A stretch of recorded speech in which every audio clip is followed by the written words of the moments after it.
Hey everybody. Alright, so we've been talking about a little bit about what happened during last night's draft, and it's been requested that I, give a little bit of a review of what has happened. So here's what we're going to do. I did a little bit of research over there on fantasypros.com. It's the only place that could really give me a bit of a free look on things. So here's what they have to say about our draft rankings.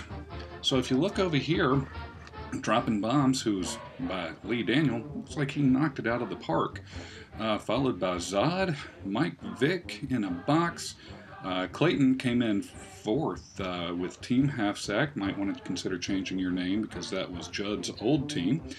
Speaking of Judd, he comes in at fifth with Panhandle Half Sack. The Short Bus All Stars, they've came in at sixth. Me, the Shelby County Ninja Pirates, did about where I expected to come in, around seventh. I thought it might be a little worse than that.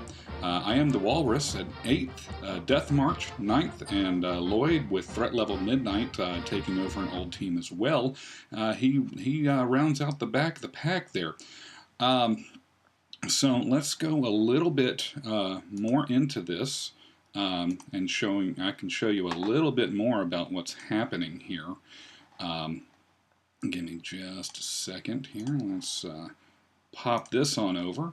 So if we look over here at Fantasy Pros, Dropping Bombs, their strength of position here, pretty strong at quarterback, running back, got a pretty good defense. They're a little lacking in wide receivers. Let's go down to Zod, and he's got strong defensive, not so much on the quarterback side, but I still like his team overall.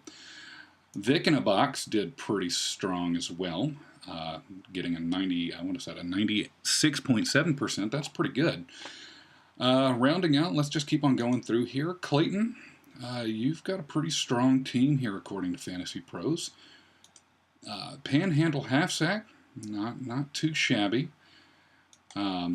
Short Bus All Stars, well, it could be a little better. As with the Ninja Pirates, I'm just not getting any green on the board. Let's see here. David Kane, I Am the Walrus.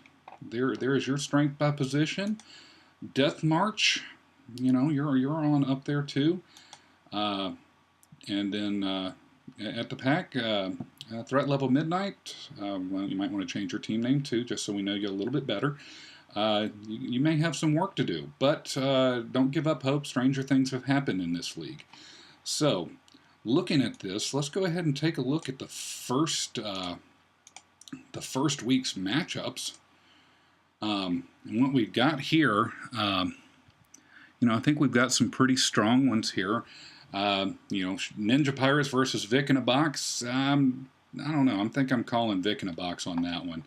Dropping Bombs versus the Short Bus All Stars. I think that's going to go to Lee with Dropping Bombs. Going to Lloyd versus Alex. Threat Level Midnight versus Kneel Before Zod. That's going to be a close one, but I think I'm going to give it to Zod. Clayton, Team Half Sack versus Joe March, the Death March. That's going to be a good one too, but I think Clayton's got that one. And what I'm going to say is the game of the week is Panhandle Half Sack versus I Am the Walrus. I'm going to say that because the current projections put the line at like a tenth of a point, so this one's really too close to call. But I'm going to give it to Judd on this one. I'm going to go Panhandle Half Sack. Let's see if I can go 5 for 5 on the rankings this week. So, anyway, we're going through there. Let's see how everything's going. Let's keep the smack talk going on the forums out there. And you got any questions, issues, give me a holler. I'm your friendly League Commish, and welcome again to the League of Ordinary Gentlemen. Have fun out there. See y'all on the flip side.